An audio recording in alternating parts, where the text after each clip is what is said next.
है, काफी लोग ने नहीं भेजा है। सो कॉमन डाउट्स ये समझिए, मैंने वो एक नोटिस किया, कुछ वो चिंटू पिंटू डाउट्स किसी को ही है, एक जन को ही है, लेकिन कॉमन डाउट्स ये सारे जो पीछे वाले क्वेश्चन थे वो कॉमन डाउट्स ही है। तो वही कॉमन डाउट्स सेम ही क्वेश्चन डाउट्स है, सबको सेम क्वेश्चन में डाउट्स है, जेईई और नीट दोनों में सेम क्वेश्चन से डाउट्स है सबको। तो मतलब वो कॉमन ही डाउट्स है, तो फटाक से खत्म करके वाइंड अप करो, डीपीपी सॉल्विंग स्टार्ट करो। मुझे कौन मुझे आके पूछ के गया अभी डीपीपी का? तुम लोगों से कोई आया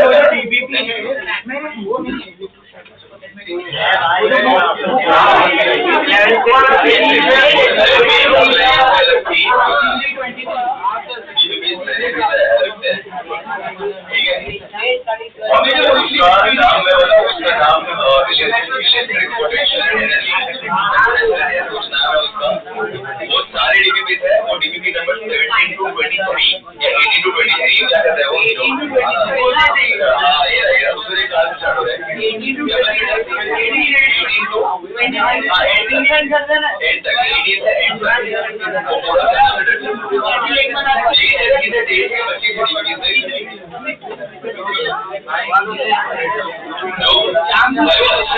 अच्छे इजी क्वेश्चन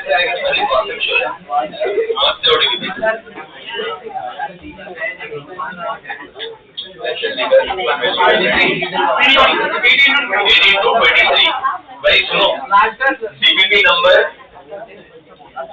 मैं बोला था, हाँ ये मैंने लास्ट टाइम बोला था 18 to 23 ये भी कर दो, ठीक है। संडे टेस्ट में इसके बाद, अरे वो होली वाले पेन मत लगा बेटा, चलो वो दोस्ती पेन मत लगा, पक्का कलर लगा।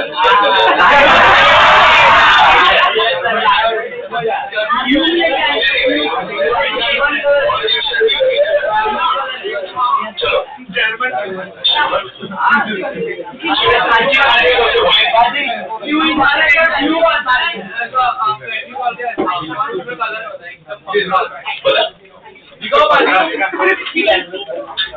सच्ची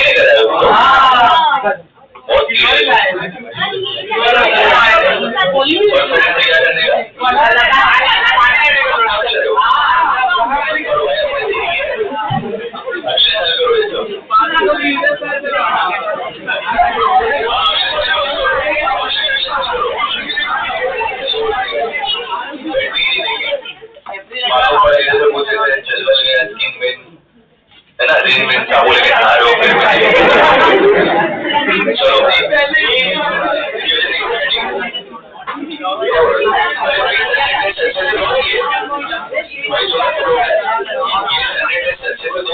इजी है पेपर, आधे सीईटी वाले आधे जेईई वाले ऐसा हो गया ना तुम्हारे वैसे, और अच्छे से दो, दोनों भी पेपर एकदम सिंपल है, सिर्फ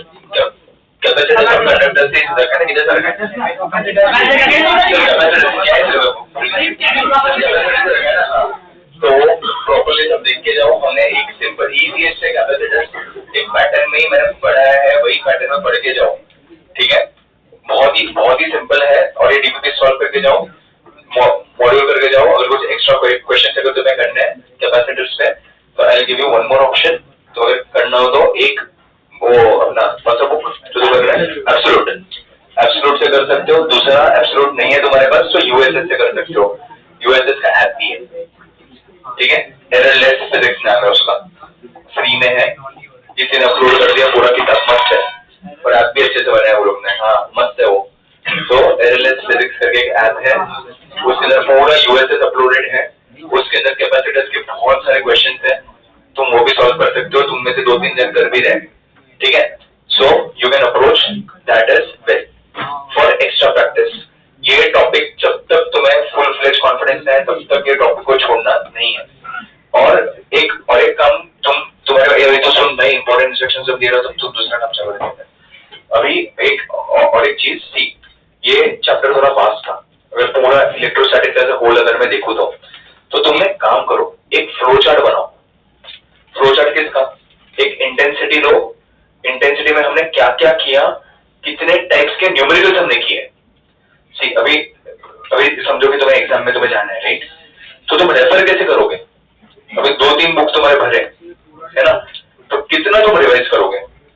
तो क्या करो, एक या दो पेज में एक फ्लो चार्ट बनाओ। अगर एक इंटेंसिटी तुमने उठाया तो देखो ये एक मेथड है पढ़ाई करने का, बिफोर एग्जाम कैसे रिवाइज करते हैं उसके लिए। अभी तुम थोड़ा टाइम इन्वेस्ट करोगे, एक या 1.5 घंटा जाएगा तुम्हारा, लेकिन पूरा चैप्टर तुम्हारा रिवाइज भी हो जाएगा, प्लस साथ साथ में रिविजन करते करते साथ साथ में वो उसका फ्लो बनाते जाओ।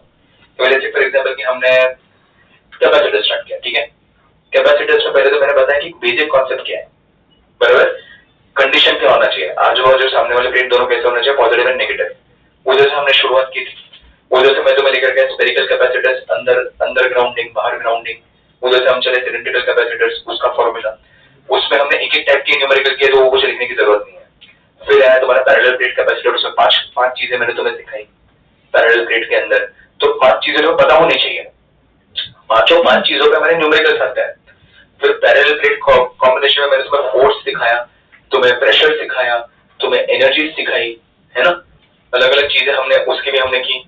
तो वो सारी चीजें जो उसकी इंटेंसिटी कैसे होती है उससे भी न्यूमेरिकल आएगा, वो हमने किया था डेरिवेशन के अंदर। लेकिन मैं तो पूछ सकता हूँ ना, मुझे अगर क्वेश्चन बनाना हो तो इंटेंसिटी का मैं न्यूमेरिकल उसमें पूछ सकता हूँ। फिर उसके अंदर फिर से हमने क्या किया, कॉम्बिनेशन ऑफ कैपेसिटर्स किया। तो फ्लो चार्ट बनाओ, कॉम्बिनेशन में मेन चीजें क्या याद रखनी थी वो तुम लिखो। सिर्फ मैंने तो 10 पॉइंट लिखा है, लेकिन उसमें से इंपॉर्टेंट पॉइंट क्या था कि भाई कॉम्बिनेशन अगर तुम कर रहे हो तो मैंने तुम्हें बताया कि अगर एनर्जी निकालना है तो हाफ CV स्क्वायर कब यूज करना है, parallel perpendicular, half Q square by C कब यूज करना है। तो वो छोटी छोटी बातें जो थी ना कि भाई वो एक देख के तुम्हें समझ में आया कि भाई ये मुझे याद रखना है, बाकी सब अपने आप ये याद आया तो पूरा सिस्टम पूरा तुम्हें याद आ जाएगा। तो जब फ्लो क्रिएट करो, बराबर, ये फ्लो से तुम्हारा क्या फायदा होगा पता है क्या, एक मेन फायदा ये होगा कि एग्जाम में तुम एक बार देख के जाओगे तुम्हारा पूरा चैप्टर जैसे 5 मिनट में रिवाइज हो जाएगा पूरा चैप्टर। तो ऐसे फ्लो चार्ट बनाओ। देखो तुम ऑनलाइन फ्लो चार्ट अगर तुम देखोगे ना किधर दुनिया भर के फ्लो चार्ट मिलते हैं, बराबर, लेकिन वो सिर्फ फॉर्मूला बेस्ड रहते हैं, वैसे रहते, कॉन्सेप्ट बेस्ड नहीं रहते। कॉन्सेप्ट बेस्ड कब होगा, जब तुम पढ़ाई करोगे, रिवाइज करोगे, तुम्हें जो समझ रहे वो तुम लिखते जाओगे। ऐसा नहीं कि भाई इसने बना दो, इसने छाप लिया, इसने बना दो, उसने छाप लिया, उसका नहीं, वो उसके अंडरस्टैंडिंग से उसने बनाया, क्रिएट किया, बराबर। इसमें हर एक का अलग अलग तरीके से बनेगा। कुछ स्टूडेंट्स क्या करते हैं, टाइप ऑफ न्यूमेरिकल्स भी लिखते हैं। अभी जैसे फॉर एग्जांपल के मैंने सिर्फ इसी के अंदर कॉम्बिनेशन के अंदर मैंने 5-7 टाइप से न्यूमेरिकल्स मैंने तुम्हें करवाए, basic type, complex type, infinity वाला टाइप, है ना, हमने चार्ज निकालने वाला टाइप, एनर्जी निकालने वाला टाइप, नोडल एनालिसिस वाला टाइप, व्हीटस्टोन्स नेटवर्क वाला टाइप, है ना, अलग अलग हमने टाइप्स किए। फिर उसके अंदर हमने डायरेक्ट्रिक वाला टाइप, प्लेट्स वाला टाइप, 8-9 टाइप हो गए, तो है ना।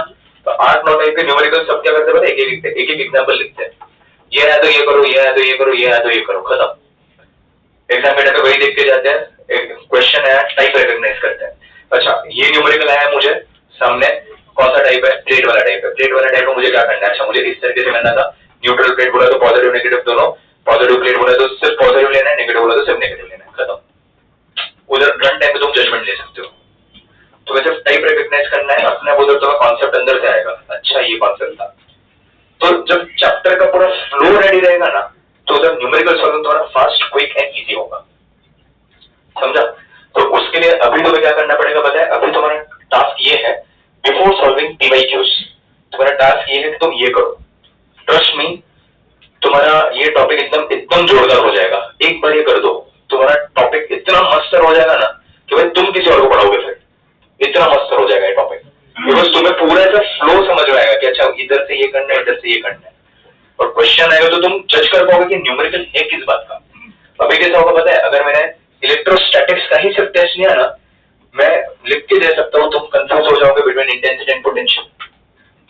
आधा क्लास इस वजह कंफ्यूजन में क्रिएट, पता होगा क्या है, नो डाउट, वैसे तुम स्मार्ट हो, पता वैसे तुमने उधर से ये बोलते ना कि इंटेंसिटी क्या है वो तुमने देख लिया, पोटेंशियल क्या है वो तुम्हें पता है, लेकिन तुम वहां पे जब जजमेंट, अगर मैंने कोई शेप दे दिया कंफ्यूज हो जाओगे। रॉड बोल दिया तो रॉड का इंटेंसिटी का अलग है, पोटेंशियल अलग है, फंस गए ना तुम, वहां पे तुम कंफ्यूजन क्रिएट करोगे। इंटेंसिटी वेक्टर है, पोटेंशियल तुम्हारा स्केलर है, दोनों को सॉल्व करने का तरीका अलग है, विद मी। तो उस टाइम पे वो जो कंफ्यूजन क्रिएट ना होना, उसके लिए मैं तुम्हें बोल रहा हूँ करना है, समझा। स्पीयर बोल दिया, अभी स्पीयर में आज ही किसी ने मुझे किसी और बैच वाले डाउट पूछा कि सर मुझे यही कंफ्यूजन हो रहा है, चैप्टर आप बोल रहे हो क्लास में सॉल्व कर रहा हूँ, लेकिन जब खुद से जब एक साथ आता है तब कंफ्यूज हो रहा हूँ, और वैलिड है। हमें मिक्स करके चीजों को सॉल्व करने की हैबिट ही नहीं रहती। एग्जाम में आते तो हमारे स्कोर्स डिप हो जाते हैं, राइट। सेम चीज तुम मुझे डाउट पूछोगे, मैं इधर बताऊंगा, अगर मैं रेफर कर दे कि आपने किया हुआ प्रॉब्लम है, तो बोलोगे हाँ। तो जो क्यों होता है, बिकॉज जब 3-4 चीजें एक साथ आती है तो हम हमारे सेंसेस को कंट्रोल में नहीं रख सकते। उस टाइम पे हमें जजमेंट नहीं आता, हम दिमाग तुम्हारे साथ खेलना शुरू कर देता है। तो जजमेंट लाने के लिए तुम्हें ये सारे चीजें वो थोड़ा बैठ के थोड़ा टाइम इन्वेस्ट करके थोड़ा सा इसमें मेहनत करोगे ना, तो अपने आप निकल जाएगा। और देखो सबसे बड़ा टॉपिक यही था, अभी इसके आगे सब कुछ ईजी है। अगर तुम्हें इलेक्ट्रोस्टैटिक जैसा टॉपिक अगर तुम्हें समझ में आ रहा है, तो भी रे ऑप्टिक्स एकदम इजी लगेगा तुम्हें, वेव ऑप्टिक्स एकदम इजी लगेगा। रे ऑप्टिक्स को तो मैं बोलूं तुम्हें इनिशियली 10-12 लेक्चर तो तुम ऐसे ही मुझे बोलोगे सर ये तुमने पढ़ा हुआ है। 10-12 लेक्चर इनिशियल, सोचो इनिशियल मेरे 10-12 लेक्चर, हाँ टोटल है 25 एक लेक्चर हो जाएंगे मेरे हिसाब से। तो अपन प्लान करेंगे कि ये क्या मार्च है ना, आज से स्टार्ट करेंगे, तो अप्रैल मई में तुम्हारे कोशिश करेंगे कि तुम वेकेशन के पहले खत्म करें। कोशिश लग नहीं रहा है मुझे खत्म होगा, वरना फिर जून में खत्म कर देंगे। June first week second week तक ट्राई करेंगे खत्म हो जाए। हाँ में क्वेश्चन बहुत सारा होता है और अटेम्प्ट ही नहीं होता। हाँ हैबिट नहीं है ना। हाँ 50 क्वेश्चन होता है। अभी देखो अभी इशू और एक मुझे बताओ क्या है दोस्त, तो तुम मतलब मैं मेरे हिसाब से बोल रहा हूँ, तुमने सीईटी ऑप्ट तो कर लिया, सिलेबस रखा है जेईई का, तो मैं इजी क्वेश्चन के लिए कहाँ से बनाऊँ? सब क्वेश्चन में सोचना पड़ता है। वही मैं तुझे बोल रहा हूँ, तुझे हर एक क्वेश्चन में सोचना पड़ेगा। तो और टाइम तुझे 45 मिनट्स में मुझे भी ये लगा, लेकिन मैंने ना ये इस बार मैंने प्लान किया है कि मैं थोड़ा सा पेपर ये करूँ, लेकिन इतना नहीं हो पाएगा, उसमें सोचना तो पड़ेगा। जो पढ़ के जो जा रहे हो जेईई का सिलेबस, तो मुझे क्वेश्चन तो वैसे डालने पड़ेगा ना। अभी इस वजह है ही नहीं आने से ज्यादा चीजें। एक सीईटी जो इलेक्ट्रोस्टैटिक्स मैंने जो पढ़ा है ना, उसका 25% भी नहीं है सीईटी में। मैं सीईटी में almost max to max 10-12 lecture में पूरा इलेक्ट्रोस्टैटिक्स खत्म हो जाता है। पूरा इलेक्ट्रोस्टैटिक्स मतलब मैंने कब से स्टार्ट किया था? सितंबर अक्टूबर से स्टार्ट किया रहेगा। अक्टूबर नवंबर दिसंबर में इतना मैंने किया है, वो 1 महीने का काम है इलेक्ट्रोस्टैटिक्स सीईटी का। 1-1.5 महीना मैक्स टू मैक्स, पूरा इंटेंसिटी पोटेंशियल कैपेसिटर सब। सीईटी बैच में मेरा आधा चैप्टर हो गया। मैंने कब स्टार्ट किया? 2 हफ्ते पहले, 3 हफ्ते पहले, 2-3 हफ्ते पहले आधे से ज्यादा चैप्टर हो गया मेरा उधर। तब तक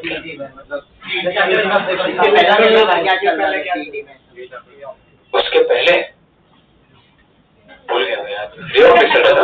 हाँ ऑप्टिक्स ही शायद चल रहा था उधर ऑप्टिक्स 11th में।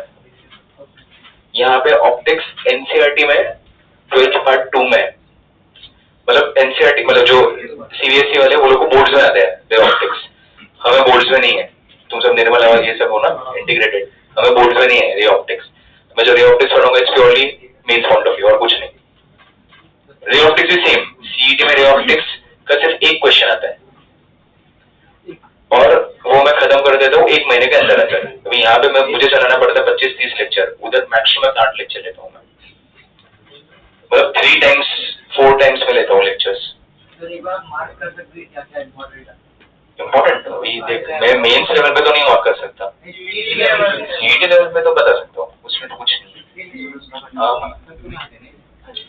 बहुत फर्क है, ये जो जितने भी टॉपिक्स मैं पढ़ा रहा हूँ ना, उसमें सीईटी और मेंस में बहुत फर्क है, बहुत। बिकॉज मेंस में 100% है ना, तो सीईटी में 20-25% है, बहुत फर्क है। इसके लिए तो तुम्हें मेंस से जब तुम सीईटी तो इजी होता है, लेकिन सिर्फ एक्यूरेसी और स्पीड पे काम करना पड़ता है और कुछ नहीं। लगता है इजी है, लेकिन एक्यूरेसी और स्पीड कैलकुलेशन पड़ जाता है।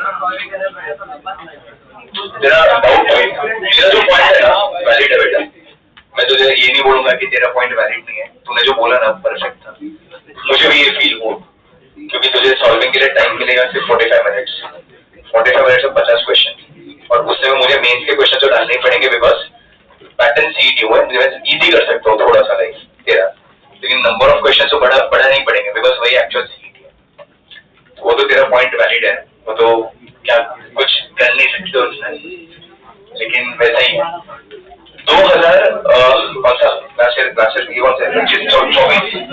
2024 का मई का सेकेंड शिफ्ट, थर्ड शिफ्ट, कौन सा शिफ्ट एग्जैक्ट, या एक शिफ्ट मुझे याद है, सेकेंड शिफ्ट, उसका पेपर देखो। अभी तो नहीं समझ में आएगा तुम्हें, लेकिन दिवाली के टाइम पे तुम देख सकते हो, सिलेबस खत्म हो जाएगा।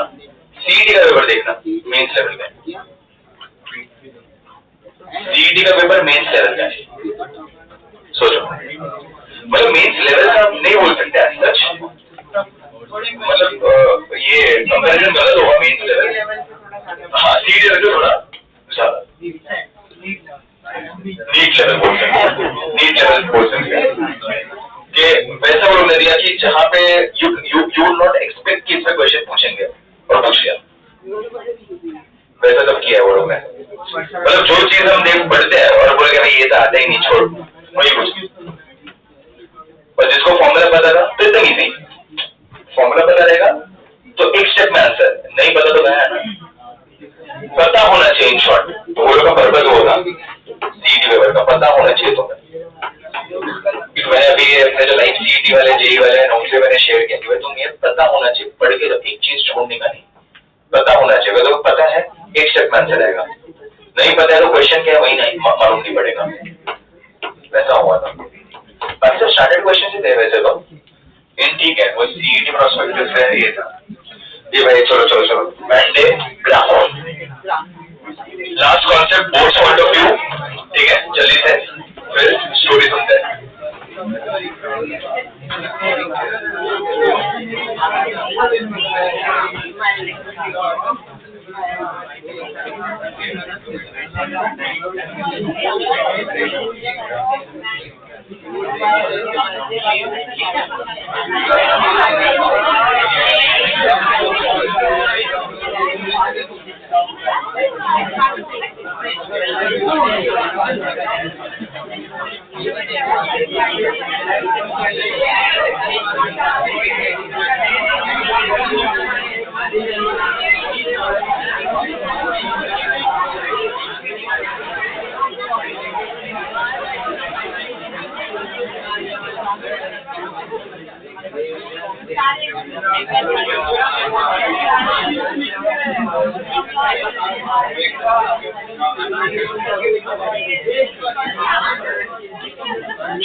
चलो ग्राफ यानी ये ग्राफ नहीं, ये नाम है बंदे का। चलो चलिए सुनो भाई प्यारे बच्चों, कुछ ड्रॉ नहीं करना है, 2 मिनट दूंगा ड्रॉ करने के लिए भी, सुन लो 2 मिनट 1 सेकंड। चलो सुनो, see guys all are you with me? तुमने ये Van de Graaff generator, Van de Graaff is the name of a scientist, I guess उसने 1960s 70s के आसपास ही इन्वेंट किया था, ध्यान है सबका? और बहुत ही सही है ये वैन डे ग्राफ जनरेटर, बहुत ही जोरदार कॉन्सेप्ट है। मेरा आवाज नहीं है?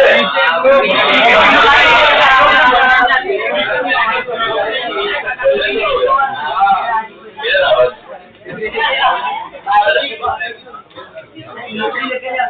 कोई बात नहीं, होता है। जल्दी आ जाओ, जल्दी सेटल हो जाओ, बाकी लोग परिवार से। और किसको आवाज नहीं आ रहा मेरा?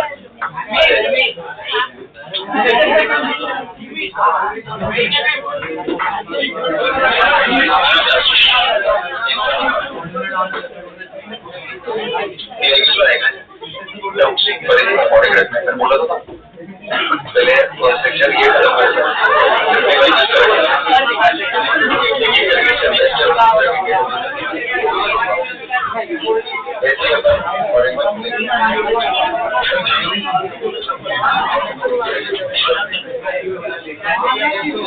और ये जो क्यों है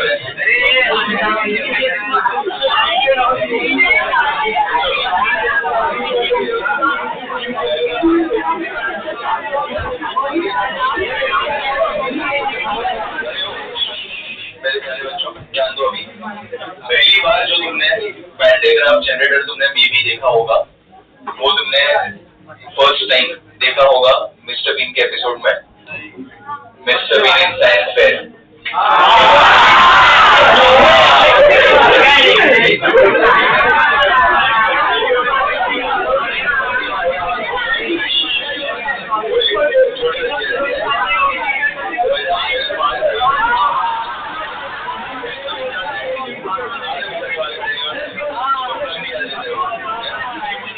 तो वो जो था ना वो पैंडेग्राफ जनरेटर था जिसको मैं हाथ रखा था।